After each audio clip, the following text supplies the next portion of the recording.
much better. We could Okay, keep good. moving Thank back and forth, say too close, too far back, too close. Good evening, Facebook crowd. We are live for the Endometriosis Summit live this evening. And tonight is Adhesions night. We welcome our adhesions team for the Endometriosis Summit. And we also welcome a brand new Endometriosis Summit faculty member that I am so excited about. Dr. Jessica Opoku Anane, can you please introduce yourself to everyone? Because we can't wait for you to meet our Endometriosis Summit crowd. Hello. Hi. So I'm Jessica Opoku Anane. I am at the University of California, San Francisco, UCSF. I am the director of our multidisciplinary endometriosis center and director of our minimally invasive gynecology and urogynecology program. I've been doing this for now, I did a fellowship in minimally invasive gynecology in about 5 years and been out in practice on my own for 5 years. And most of my practice, about 8% now, is endometriosis. Yes, and Dr. Opoku Anane will be joining our Endometriosis Summit town meeting as our painful sex expert. But tonight we're talking adhesions. Dr. Dulemba is the king of adhesions. Do you want to introduce yourself? This year you're not coming to us from a bar, so we're excited. That was a little embarrassing because I had forgotten about the meeting. Well, I'm Dr. John Dulemba, and I practice down in Denton, Texas. I didn't do a fellowship because there were no such things in laparoscopy or anything other than oncology when I went through training. So I've been doing this for a long time, though. I do have a special interest in adhesions because I think adhesions are almost worse than endometriosis because they sort of almost go hand in hand, because adhesions sadly are normal and endometriosis is abnormal. So we're dealing with two horrible diseases. And but yeah, it's a frustrating problem, but certainly we keep trying and eventually we'll find a solution to it. Awesome. Welcome also to one half of the NOMO Endo team, Dr. Patrick Yeung. Dr. Patrick Yeung is going to join our Endometriosis Summit town meeting.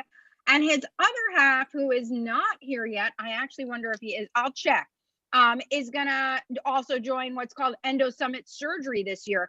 But go ahead, Dr. Patrick Yeung, can you introduce yourself? Yes, thank you so much for having me. I really appreciate it. I'm missing my partner here, who is Dr. Eugenio Colon, who's the other half of team #NomoEndo. Anyway, I am the director of the Center for Endometriosis at St. Louis University. I also direct the Restorative Fertility Clinic. So it's a way to help patients get pregnant without IVF and by trying to treat the underlying issues like endometriosis and like preventing adhesions, both of which are very important when talking about trying to optimize the anatomy for fertility. So this is a very important topic, very near and dear to my heart. I did do a fellowship in minimally invasive gynecologic surgery at the University of Louisville. Paya Pasek was my mentor there. I'm grateful to him.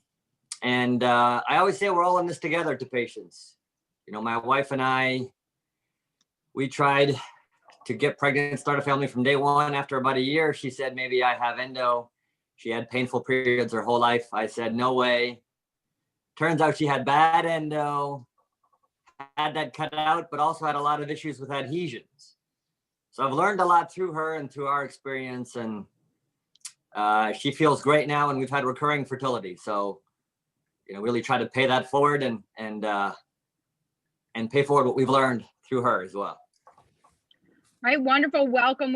And Dr. Andrea Vidali is my Endometriosis Summit co-host. Dr. Vidali, can you give a quick introduction to yourself, really quick though? Very, very quick. I'm a reproductive surgeon, I'm a reproductive endocrinologist, and I'm also a reproductive immunologist. So I try to bring it all together, and excited to be here tonight. Excellent. So Dr. Vidali and I cheat a little bit. We get the backgrounds that we're designing for you for the Endometriosis Summit this year. I remind you that our pre-sale pass is on sale until Wednesday morning on theendometriosis.summit.com. And if you want to buy individual days, that starts Wednesday. So let's get to it. Let's start. Dr. Dulemba, we'll go to someone else. He's eating lasagna. No, that's Dr. okay. Okay, Dr. Dulemba, let's start with something easy. What is an adhesion and why is it normal for them to form? Well, the instant somebody is injured, whether it's outside their body, inside their body, whether it's a cut, whether it's a burn, whether it's a scrape, whether it's from an infection, healing starts. And sadly, it takes all the way out to 6 months to complete. But the primary healing all starts in the first week and a half. But we talk about adhesions, we talk about scar tissue, we talk about fibrosis, and those all three things are, in essence, the normal healing process of the body. And trying to tell the body to not heal is very difficult, because I've had patients say, "What can I do?" I'm like, "Well, don't heal. If you don't heal, then you're not."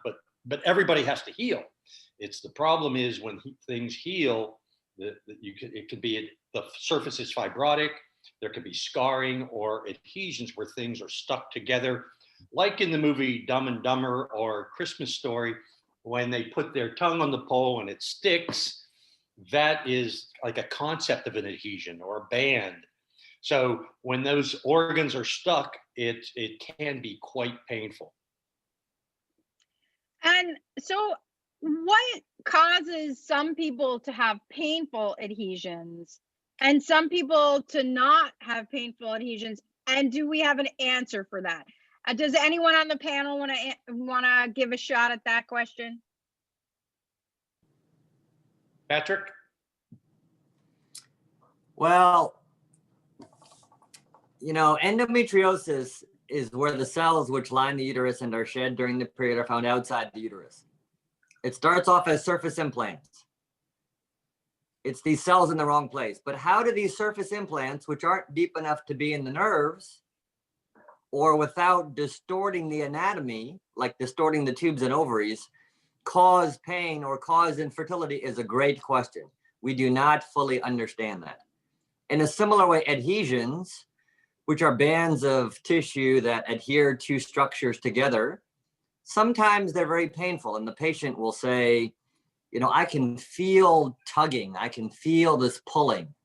And you cut that band down, you separate those tissues, and they say they feel better. Other patients, we talk about a frozen pelvis. Everything is just stuck. All the tubes and ovaries and organs and bowel are all stuck, and they have no pain. So we don't fully understand all that leads to pain, or the appreciation of that the patient has of pain. And with adhesions in particular, sometimes they are painful, sometimes not. But it's important to prevent adhesions for both pain and for fertility. On the fertility side, if the tubes and the ovaries are stuck, then they're not going to work as well. So the tube, for example, is quite long. At the end of it are these finger-like projections. Every month, the egg is released into the pelvis, and the end of the tube, or the fimbria, the tube has to catch that egg with the end of the tube. I think, we teach these medical students and residents. I think there was a student who thought that there was a connection between the egg and the tube. There's not. The egg is just released from any side of that ovary, and then the tube has to go get it. And this happens really quite reproducibly and the majority of the time, but the tube has to be free and have some length to be able to go and catch that egg from any side of the ovary. In fact, you can have one tube and one ovary on opposite sides and still get pregnant. So all that has to work and work well. And so preventing adhesions is important. Just like we say to treat endo is important for pain and for fertility. Maybe the why of how endo causes pain or causes infertility is less important. Same thing. It is important to treat adhesions or prevent adhesions as best as possible for pain and fertility. Very important. So Dr. Opoku Anane, when somebody comes to you, how do you do a workup or begin your plan as to whether or not their issue is being caused by adhesions or their issue is being caused by endometriosis? Yeah, I think that this can be really complicated because most patients think that they have a whole lot of scar tissue because they're having severe pain. And as Dr. Yeung mentioned, that you can have very severe adhesions and still not have a lot of pain, or you can have no adhesions and have endometriosis and have tons of pain. So I think usually I will start first with treating the underlying cause for the adhesions in the first place, the endometriosis. So whether that involves hormonal suppression or surgery, the most important part is to treat the underlying things that's causing the inflammation that's then leading to the pain. So I always start there. There are a subset of patients who, I find that they can locate their pain to one specific place. And also a lot of times we'll correlate it with a certain activity. When I'm eating, I can feel a significant pain in this one spot. Or when I move in this certain location, I can feel a certain amount of pain and something pulling in this spot. That gives me a little bit more inclination like, okay, maybe this is related to some scar tissue that can be removed and improve their pain. But it's really hard to predict often which patients are going to have the severe scar tissue versus not, unless it's the most advanced stage disease that can be picked up on our imaging modalities. Most of our patients get an MRI that's protocol for endometriosis with thinner slides and certain contrast to look for scar tissue in the pelvis. That's not really, that actually doesn't change much what we do surgically, but it's very good to help patient expectations about what the risks are of surgery, what potential complications could happen, whether the likely success rate or the chance that the scar tissue is going to come back. And we discuss all of those things before going into surgery. And then we spend a significant amount of time during the surgery just trying to prevent new scar tissue from coming back. Right. So, I mean, you have a very multi-integrative practice, I know, because I've heard you lecture before. And I can say, like, I'm a pelvic physical therapist, and a lot of times people will come into my practice and take their finger and say, it hurts here. And so to me, it's always really important to run a differential on pointing to one spot. Is it something that hurts after you're eating because maybe peristalsis is bothering you?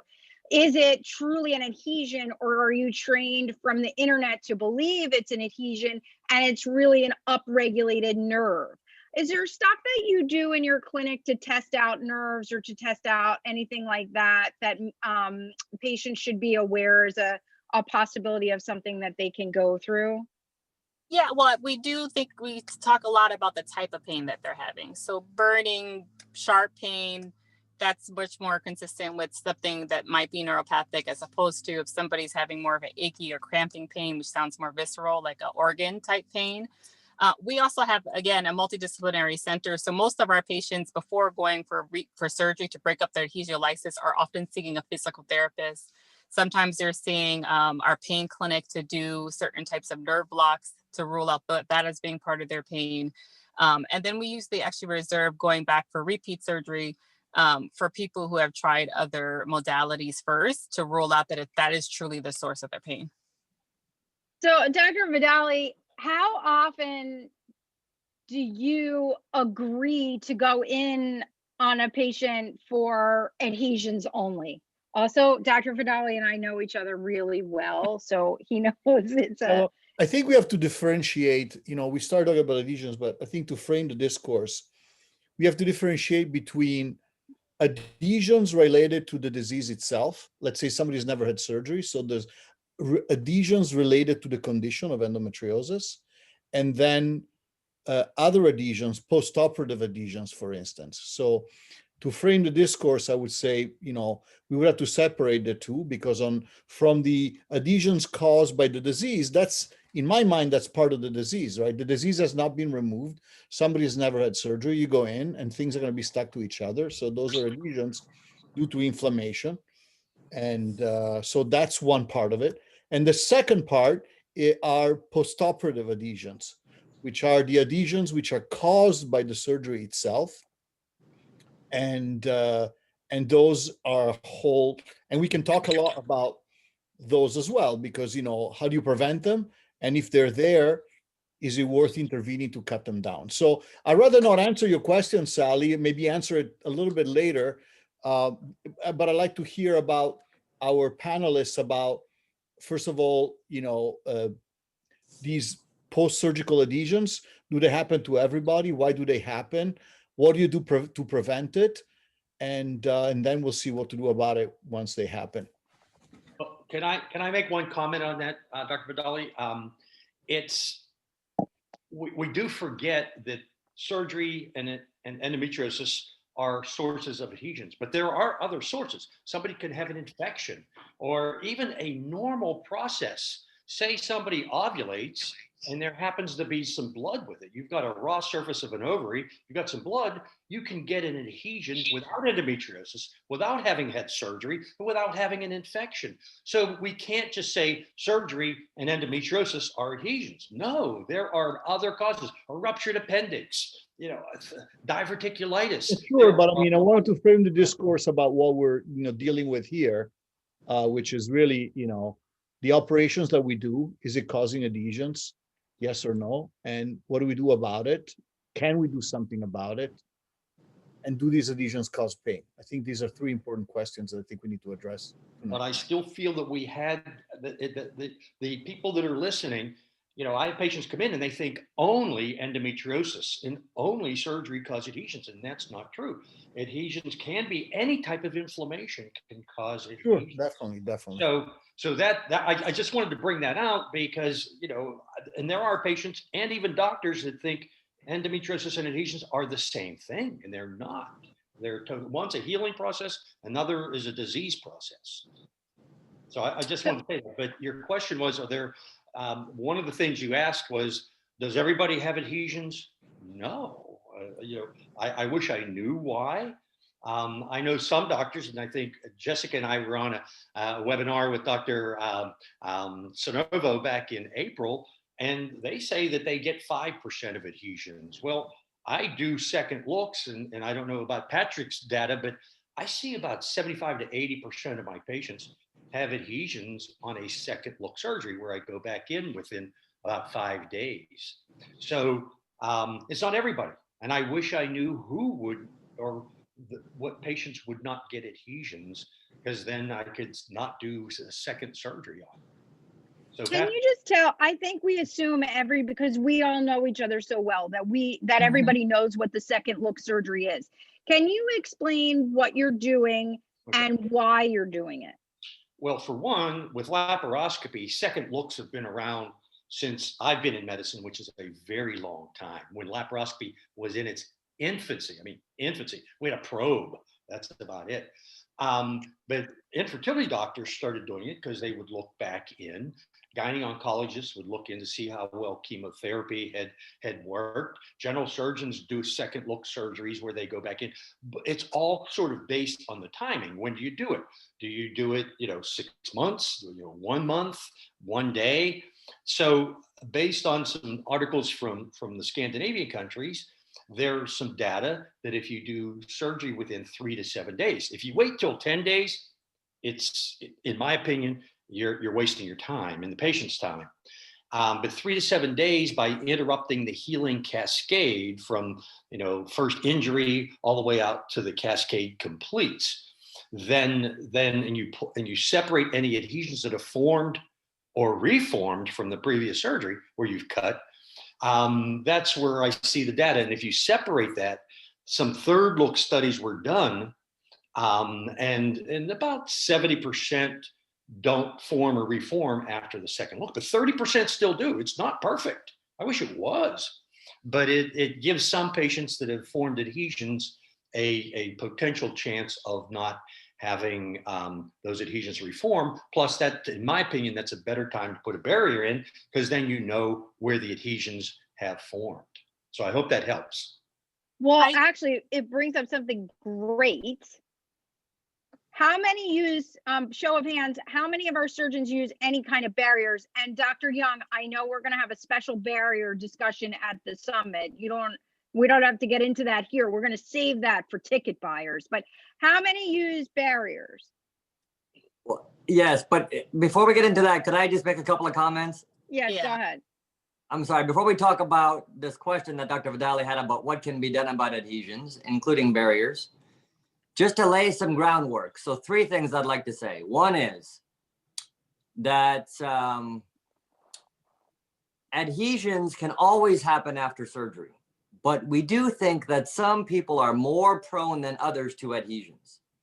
So there are some studies that have shown that a risk factor for adhesions is having previous adhesions.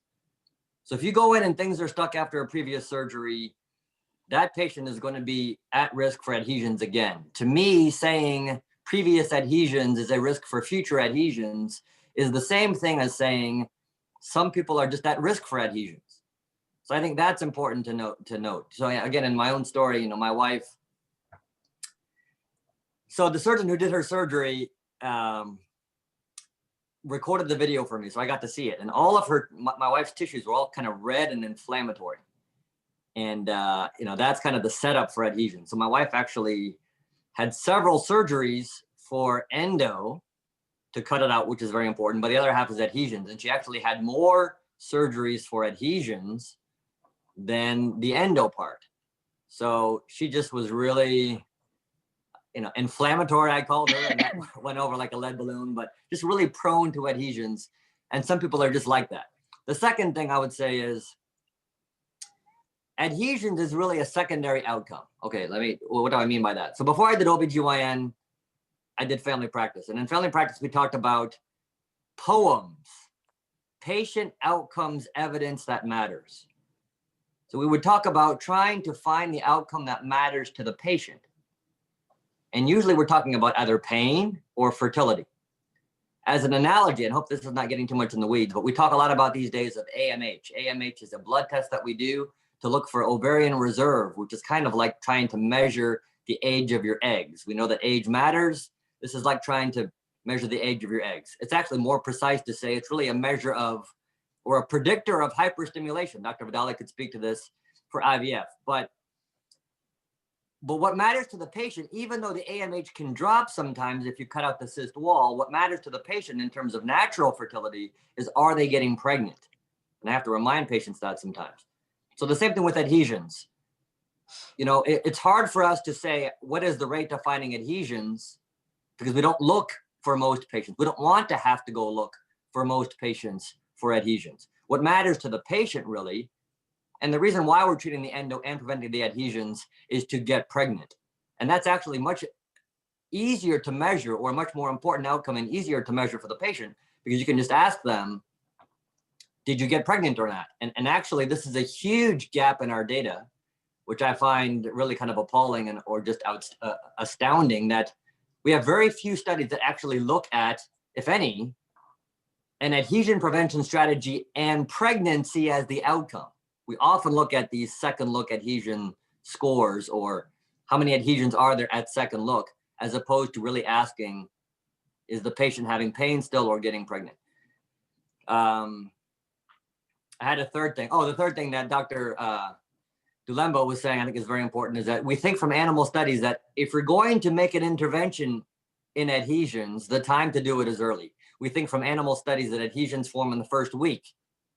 So if that is true, that is the window to try to do something to prevent adhesions. So just to lay some groundwork there.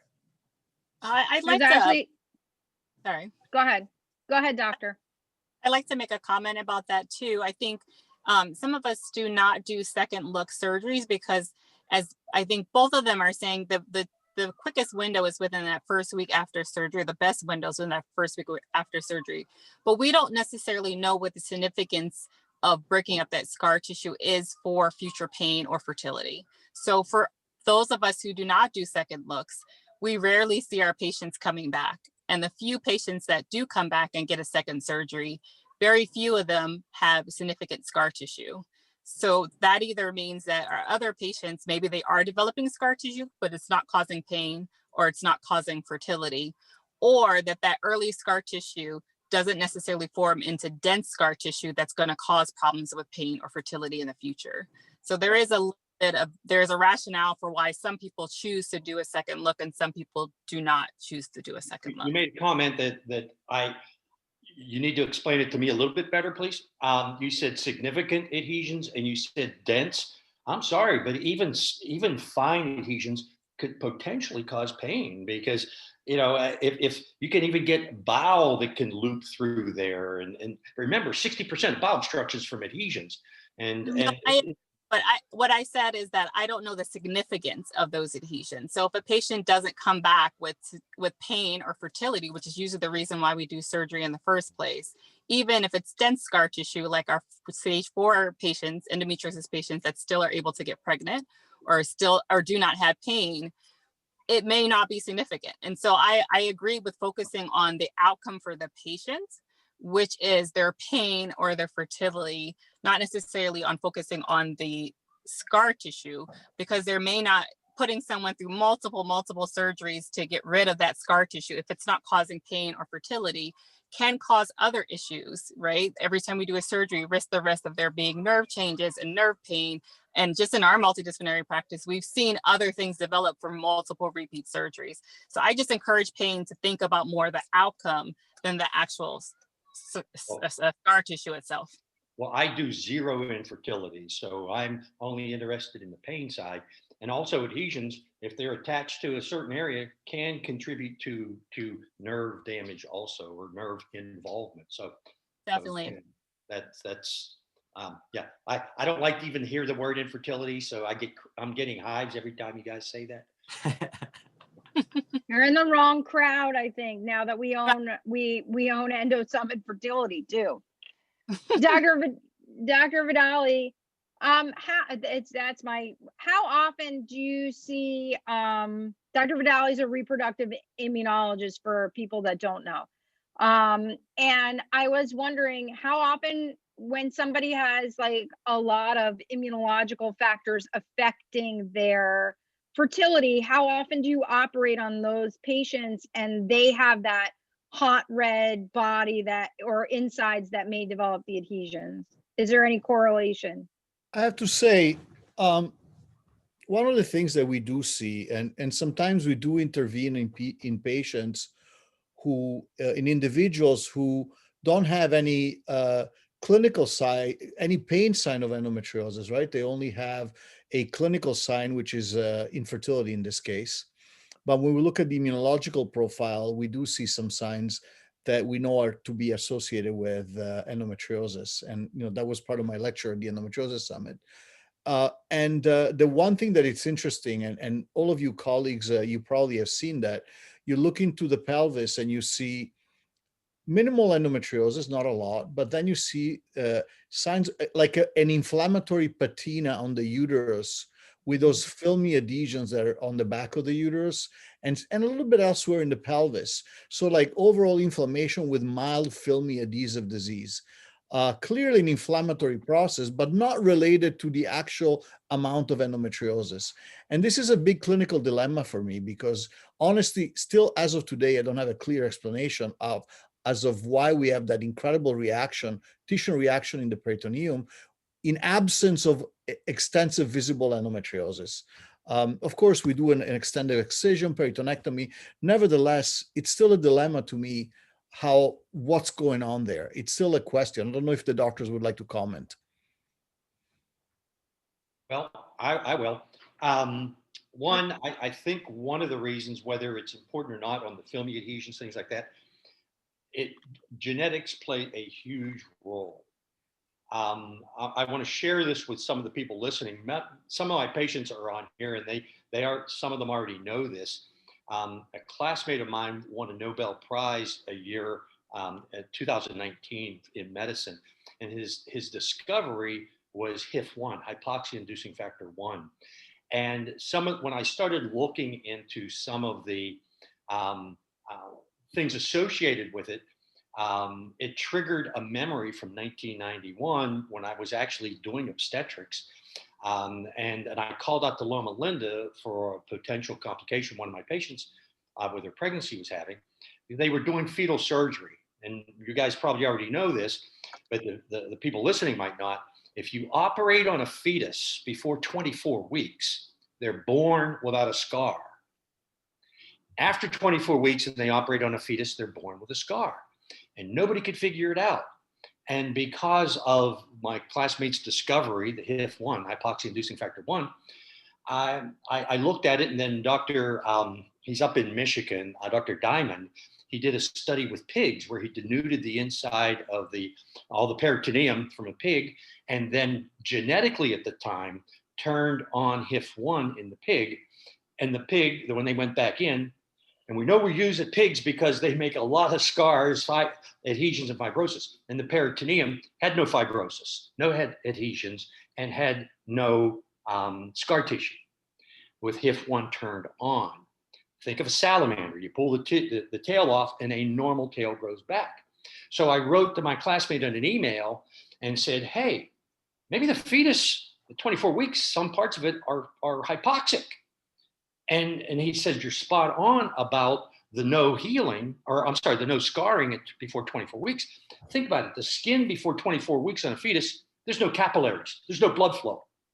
So if there's no blood flow, it's hypoxic. You cut it, and HIF1 is not turned on. Think of the notochord when it's developing. That's one of the first things to develop. Is there any blood flow there? No. How about the heart developing? Why is the heart, when it's damaged as an adult, a problem when it's injured, like a heart attack? Because it scars. But a fetus's heart develops when there's no blood flow. So, I mean, you could look at the brain, you could look at almost any organ, there's very little blood flow. And when you injured it as a fetus, it seems to develop normally. But when you do it when there's oxygen, it scars. That's what our genetics do when HIF1 turns off.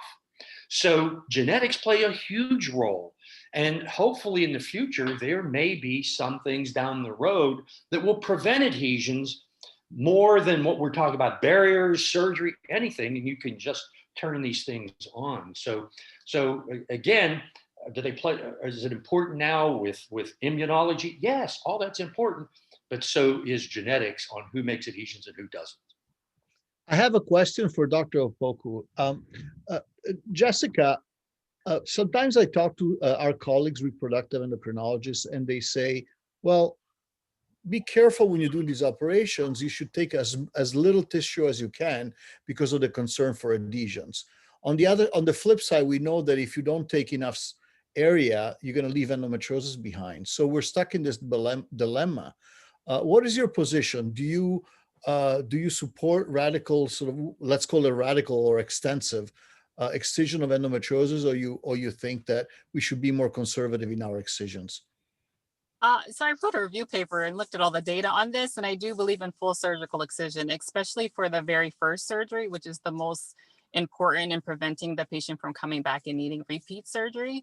I do think that, but surgical technique is really important. So if you are doing a huge extensive surgery, but you're bleeding the whole time, leaving the place very not with lots of inflamed bleeding tissue at the end of the surgery, that patient's going to have a lot of scar tissue. And so I'm balancing that the whole time. I do think that it makes sense to get all of the endometriosis out that you can possibly, except for in cases of like fertility where you might leave the uterus behind, even though you know there's some adenomyosis, or if there's like a tiny little cyst inside the ovary, doing damage to the ovary is going to be more beneficial than it is helpful. But I think there's good enough data that surgical excision works. I think it's also just looking at the rates of recurrence for 50% of people recurring within 5 years. I don't see 50% of people recurring within 5 years. And so some of the people that trained me, and actually Patrick, we saw him do full surgical excision. That's what we trained to do. And it seems to work better than leaving behind disease. So I do believe in full surgical excision. I also believe in trying to minimize the number of surgeries that a patient is having. So balancing that to those risk of adhesions and getting all the endometriosis out. I absolutely agree. I mean, I think they're two separate issues. I don't think anybody would argue necessarily that if you have deeper disease or widespread surface disease even, that it is better to treat it by cutting the entire thing out around the whole patch or under the deep disease down to normal tissue. But they would say, well, that's going to lead to adhesions. Well, treat the disease, get it all out, and then take that next step and prevent adhesions. Those are two separate steps, and leaving disease behind for the sake of trying to minimize adhesions doesn't necessarily make sense, especially, you know, in the first surgery. Give it a try, cut it all out, try to prevent adhesions, and go from there. And I will say that, sorry, go ahead, Patrick. Well, go ahead, finish your thought. I was going to say that about right now, about 50% of my practice is for our REI group, our fertility doctors and fertility doctors out in the community. Most of those patients are getting repeat images over and over and over and over again. And we know what their fertility outcomes look like. So I also am very confident in full surgical excision with doing that. We have really good fertility rates in very complex patients. We don't see a lot of our patients coming back in excruciating pain. So I believe in it because our outcomes seem to be better than what's published in the literature. And the only thing that I can think of us doing is one, full surgical excision, and the second is our multidisciplinary approach to care. One thing I would like to add is that, though, that in my experience, reproductive, and look, I am a reproductive endocrinologist, but one thing that I observe is that reproductive endocrinologists, more often than not, when the patients are there doing cycles, all their focus is on counting the follicles, looking how big the, excuse me, the ovaries are, very little attention to small details. And these ultrasounds are often very quick. Sorry, guys, dry throat. And, you know, they miss so many things. And it's really strange because you would think they would look at very smaller details, but it doesn't happen. They're just doing these quick scans to measure follicles, and they miss, I've seen recently, like, miss clear evidence of adenomyosis, adhesions, endometrioma, small ones also. It's just like, it's kind of crazy, but it's a fact. Oh, look who's here. Hey. We have we definitely have Team MIGS Fellowship here. We have a lot of you. The team is complete. Hello, welcome. Do you want to just quick, Dr. Eugenio Colon, you're muted.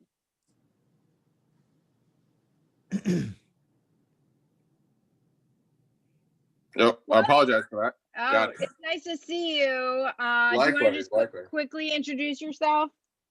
Hi, I am Dr. J.D. Eugenio, preferably Dr. J, and I'm just one half of Team Nomo Endo from St. Louis, Missouri. Well, we're talking adhesions tonight, and I was just about to ask if there's anything outside of surgery that we recommend for patients to sort of help encourage them have less inflammatory systems. Dr. Opoku Anane, do you recommend anything to patients? I do. I want to be clear though, what has evidence and what doesn't have evidence. So, well, you know, I think there's some things that are low risk and seem to help patients. So anti-inflammatory diets, I usually recommend often. We use a lot our physical therapy team as well to kind of optimize the care. And then most of our patients are involved in some form of integrated medicine because we have a very big integrated medicine center that do things like dietary changes, pelvic yoga, acupuncture, lots of things that there's not clear data, but there's tons of patients saying that they are receiving improvement, receiving benefit from those programs. I think with endometriosis, it's very hard because we don't have great data for most things.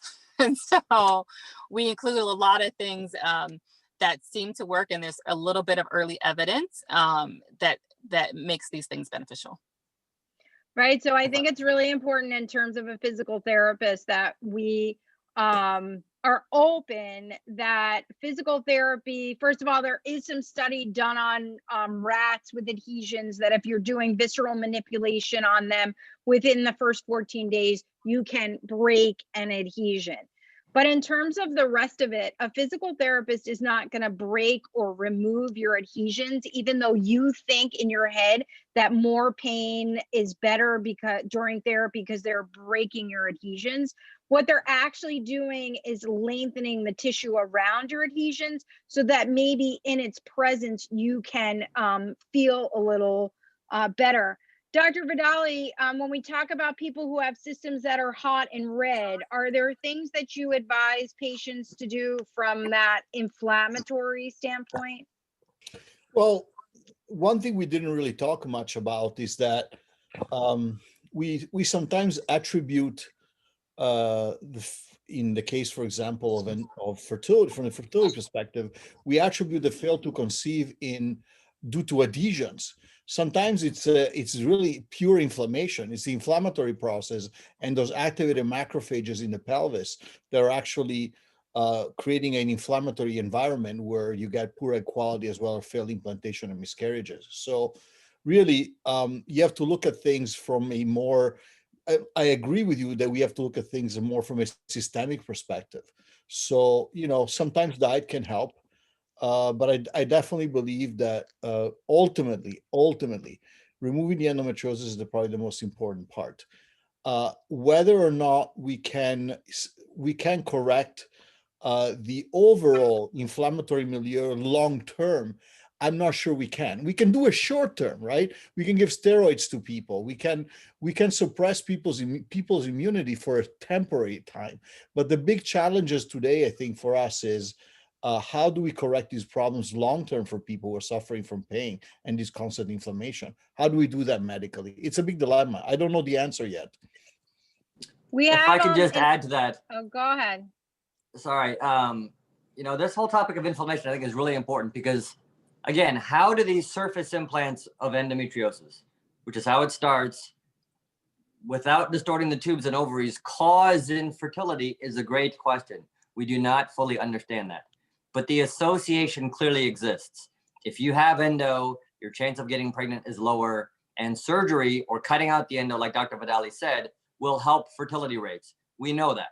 Now, we believe an important link is inflammation. So again, back to the diet, the endometriosis diet, as it's recommended or talked about, is trying to be an anti-inflammatory diet or trying to avoid things thought to be inflammatory. So just to talk about that briefly for those who are not aware, it's like a paleo diet. It's trying to avoid no gluten, no dairy, no processed sugars. Now, the elimination strategy, so there is a test actually out there by a company. It's a saliva test where you can actually measure what you're allergic or intolerant to or what you need to avoid. But I called the company once about for a patient who had an issue affording it. And the person from the company told me, you can just avoid one major group at a time. See if you feel better. If you feel better, add it back. If you feel worse again, that is the group to avoid. So for example, my wife is not following the full endo diet, but she tries to be gluten-free because when she eats gluten, her whole body aches and she feels tired. Other patients have told me gluten is fine for me, but dairy, when I eat dairy, that's no bueno. So you can figure out as a patient what you need to avoid, and your body will tell you, I think women really know their bodies, that is helping reduce inflammation. In addition, we do have our own SLU Care diet. So our dietary services did a full extensive literature search and came up with their own diet. They do talk about the elimination strategy secondarily, as I just described, but they talk about the diet as a food first diet. So there's links to it on our website, but they want to talk first about things that you can take in proactively to reduce inflammation, like omega-3 fish oil, for example. So I think those things to reduce inflammation, I don't think replace surgery or replace preventing adhesions, but are an important part to help fertility and to help reduce that risk of adhesions. Right. I wonder, we started the conversation on barriers and tools. We didn't really get to finish it because, of course, we have so much to talk about, which I love. But I wonder, beginning with you, Dr. Opoku and Anane, are there barriers that you use, and are there tools that make it easier to be more precise during excision and hopefully prevent adhesions during?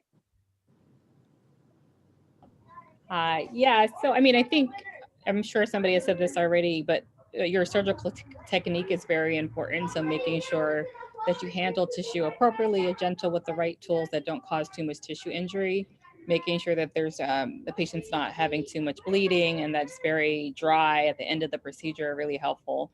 I do use adhesion barriers. Most of the time I'm using Intercede, which is one of the, if you just look at the evidence, it's one of the few things that has a little bit of evidence for the barrier methods. It's just a little film that's placed between tissue that stays there for a while, dissolves, and tries to prevent things from sticking to each other. There are some patients who request other things like plasma-rich protein or other things that are kind of right now more experimental. I think the data will come and we sometimes will use that on patient requests.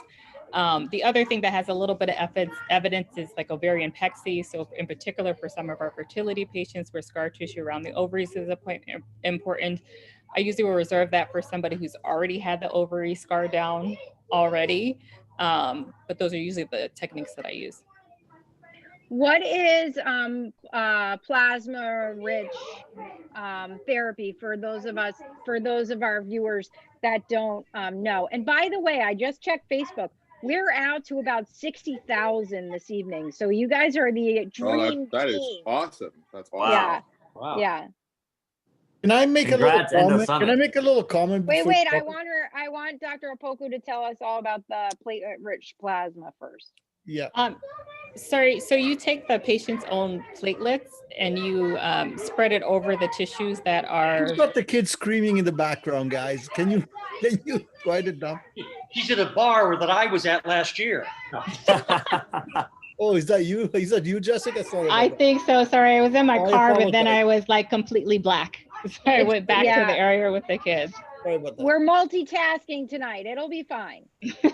I will mute myself in just one last thing to say. So it's just you concentrate the patient's own platelets and you put it over the tissues that are inflamed, and it's a way to try to prevent healing between the tissue. I think there's some early evidence that it may have some benefit, but I'm not sure that the evidence proves that it can prevent adhesions. Cool. And how many, Dr. Vidali, you wanted to say something before? Yeah, I'd like to say, not to be, critical of Intercede, but honestly, the data of Intercede is pretty weak. I feel that actually there was last year, there were 2 Cochrane database reviews on adhesion barriers. We have a whole thing on the actual conference. I'm just going to say that as far as barriers, they all are pretty bad and in my opinion, useless, but that's just my opinion, okay?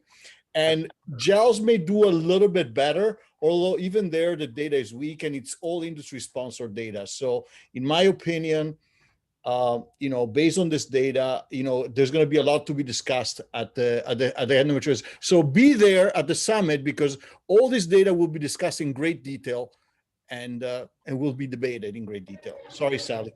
Actually, to be fair, I 100% agree. And so I picked the one that's the cheapest. I actually don't believe in any of the adhesion barriers. I try to convince patients out of the plasma-rich protein, or I forgot the other one. I will do it on patient request, but all of them have no evidence, I don't think we have great evidence for most of the Thank you, barrier Jessica. Yeah. Come for the agree. talk on adhesion. Can I say I'm something going to for a present second? our Yeah. data, and it's Yeah, very Pat. exciting. So it's going to be great. Make sure you make All that. All right. Talk. Dr. Dulemba and then Well- Dr. J. Okay, I just wanted to ask Patrick, because you used to put Gore-Tex in and go back in a week and take it out. Oh, We can't talk about that till March.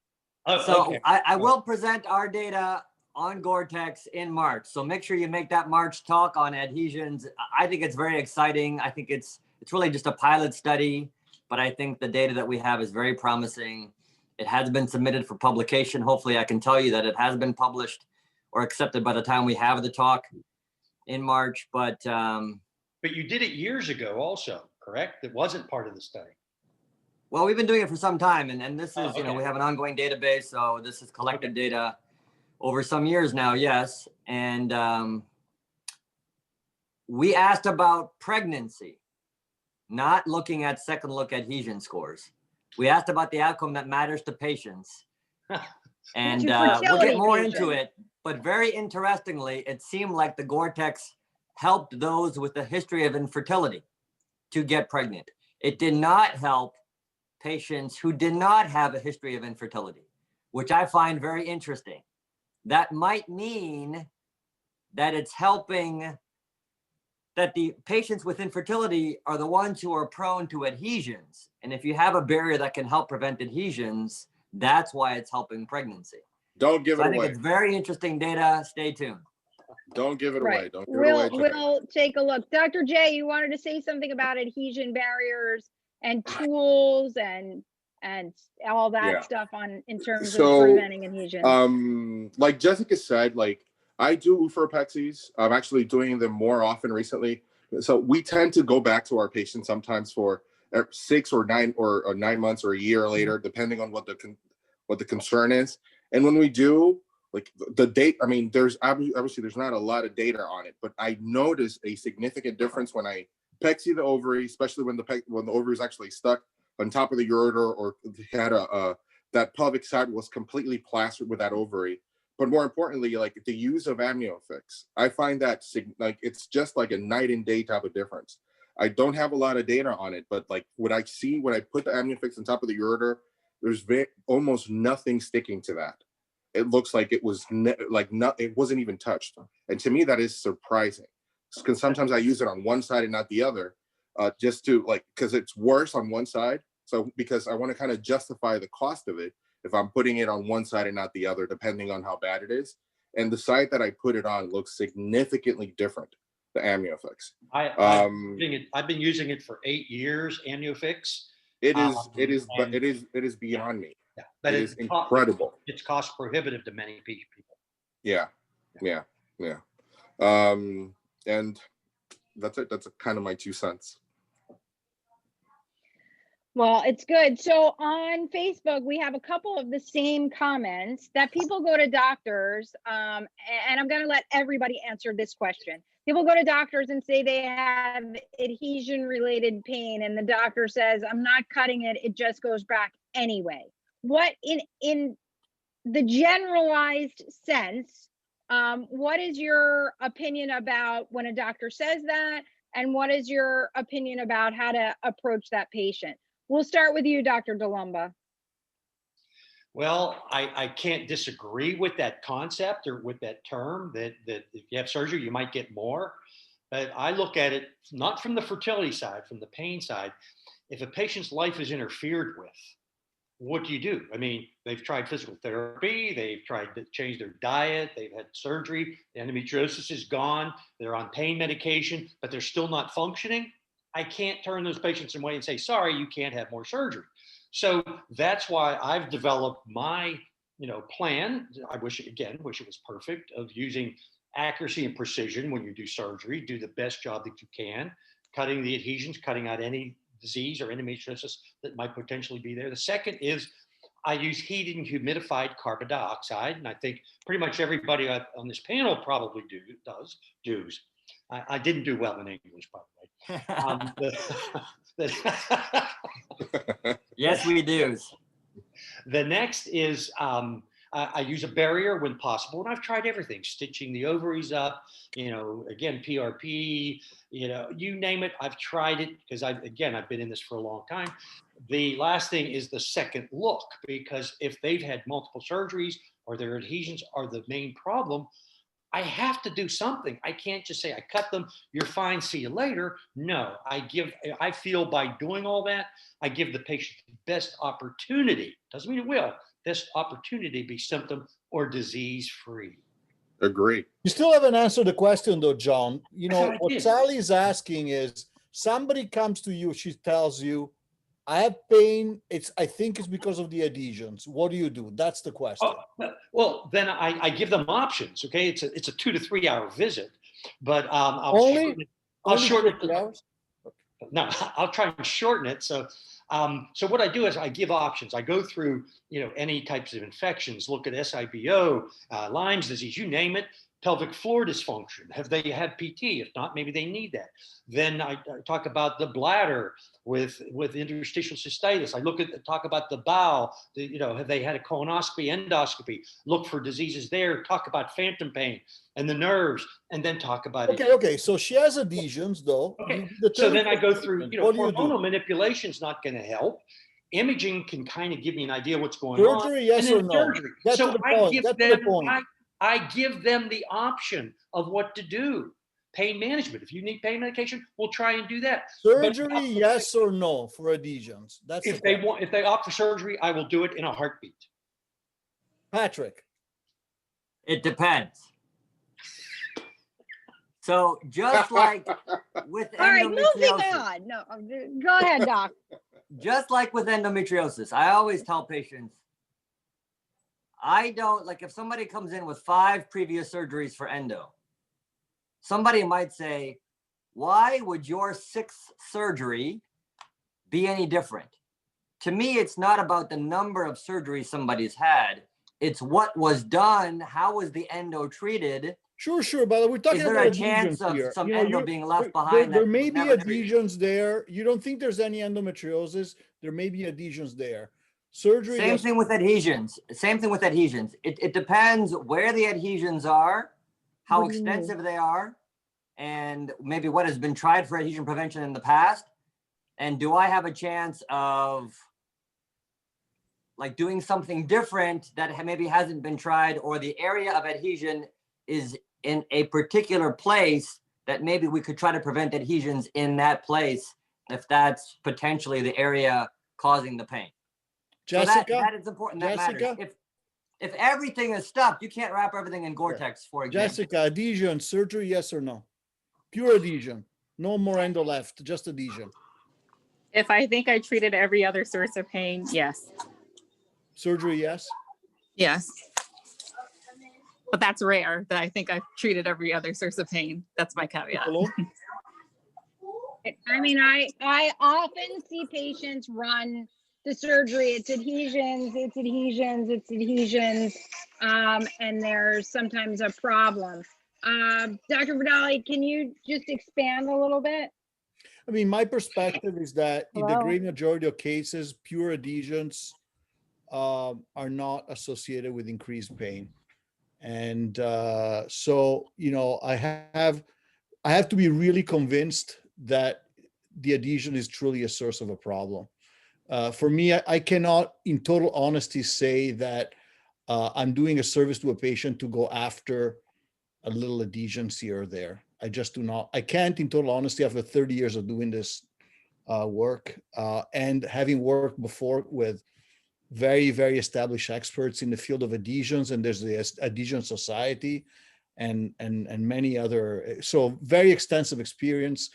I have, in my experience, I cannot support automatic surgery for adhesions.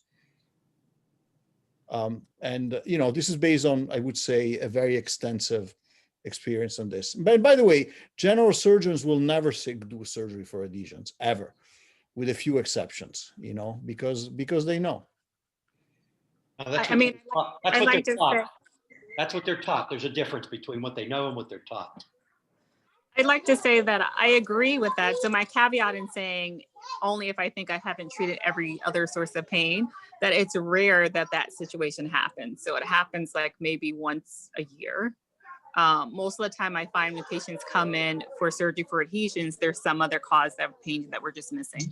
Sure. I mean, of course, we're all generalizing, right? So every case has to be looked within the context of its specifics. But I would say automatically, I wouldn't have a sort of a knee-jerk reaction to say, "Oh, adhesion surgery."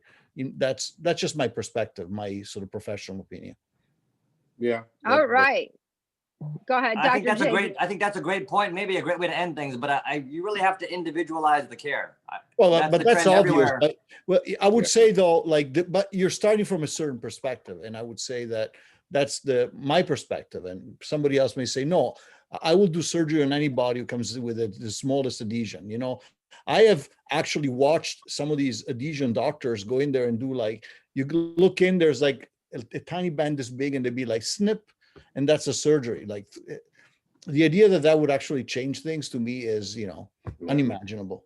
I So- actually think in that case, that tiny little snip isn't what's doing it. I think the TEP block that shut down the nervous system for the patient and gave them a chance to almost have their system reboot. That's what did it. But yet the patient in their head, and this is going to be, so many people are going to be annoyed. The patient in their head, a lot of times the endometriosis person is programmed surgery, surgery, surgery, surgery, surgery. And so that in some ways they feel better from surgery. But there are a lot of steps to deal with things that have absolutely nothing to do with surgery. Yeah. That's actually really good. Really good that you said that. We do that very often, like, because we have a large group of patients in the same way. We have things that we do after surgery, evaluations, treatments, PT, the whole everything. And if the patient has done these things and her pain is persistent or it's changed, and we can quantifiably identify a source of pain, then we would consider going back to the operating room. But obviously the patient has to understand that there may be the possibility that we may not find something that is the cause of her pain. So we do talk about morbidity and mortality, the risk of going back to surgery.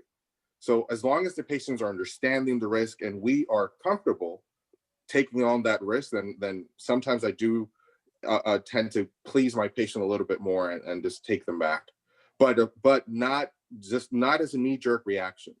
So there has to be some type of evaluation before we take her back. Yeah. All right. So we just scuffed the surface of adhesions this evening. And I think we had a very lively discussion. Let's see, Dr. Opoku and Anane, what are you looking forward to Endo Summit 2021? What are you most excited about? I love the debates. I love hearing multiple different opinions. And if somebody can change my mind, that's the most incredible thing in the world. I also just love being around, I don't know, virtually is a little harder, but being around patients and different providers from different specialties, because we are all a little tunnel vision, and being able to hear the perspective from other disciplines is often very helpful. Yeah, it's going to be awesome. Dr. J, you were added last night as faculty to Endo Summit Surgery, our first year presenting Endo Summit Surgery. What are you looking for? You're probably looking forward to hearing what you're doing this year, but what are you looking forward to the most about Endo Summit 2021? I'm looking forward to looking at different surgical techniques, just seeing the other experts and what do they do, how do they approach disease, what are the things that they do that is of value. So, and learning from that and incorporate it into my own practice as well, right? So I learned a lot, just like last year when we were there at the panelists and you guys had people that do hernias and that do nerve blocks, and your anesthesiologist talking about, your pain doctors talking about their blocks. That's stuff that when we got back home, we started looking for those resources that you guys have over there, because I do believe that the more resources we present to patients, the better the care is in general. Right, it'll be awesome. And actually, we just confirmed for Endo Summit Surgery, we're going to have an activity called Point Counterpoint Game Set Match Endometriosis. And we're going to have 4 different greats in endometriosis debate origins and theories of endometriosis. Is going to be, I mean, these are people you can only imagine who I invited. So it'll be awesome. Dr. Yeung, what are you looking forward to most about Endo Summit 2021? Thank you for asking. Thank you for the chance to give my answer. I am looking forward to having a great discussion in a platform, in a forum that includes the patients and without big pharma.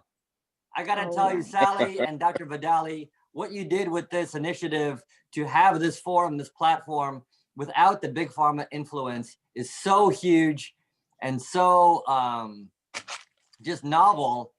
It's amazing. And I commend you again and again. It's fantastic.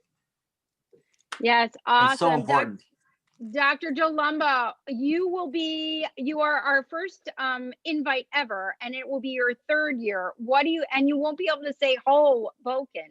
So what are you looking forward to the most about Endo Summit 2021? Well, actually, I look forward to being able to do a presentation versus being on a panel where we had to fight and scratch and claw I like that. to get our words in there. And it was like, the last one was really hard. It really, really was. But, I like it, but I think the first one was the best. But as we get more and more people on each panel, then it's hard with the limited time that we have to get viewpoints out. Excellent. And Dr. Vidali, since you're the king of the day, Dr. Vidali, meanwhile, is presenting on laparoscopic sclerotherapy for endometriomas. For the first time, someone will be presenting that as a US doctor. It's very cool. But Dr. Vidali, what are you looking forward to about Endo Summit 2021? Unfiltered opinions. I love unfiltered opinions. I love opinions that are not colored by just like what Pat just said earlier, sponsorships or upsetting pharmaceutical companies. I love unfiltered opinions that really come from the depth of clinical knowledge of the doctors and physical therapists and all of our speakers. I love unfiltered opinions. Yeah, I'm looking forward. We took on a lot. We have a live lab for doctors in Orlando. That'll happen March 4th. Then the 5th, we're doing Endo Summit surgery to show everyone and debate with everyone about surgical techniques. We have Endo Summit workshop on March 6th, and then our big town meeting on March 7th. And we figured out a way, even in the virtual setting, to put up our big Endometriosis Summit phone booth and make sure everybody is able to gather around and get that same feel they were having when we were in person in Hoboken. So if you need tickets, that's theendometriosissummit.com.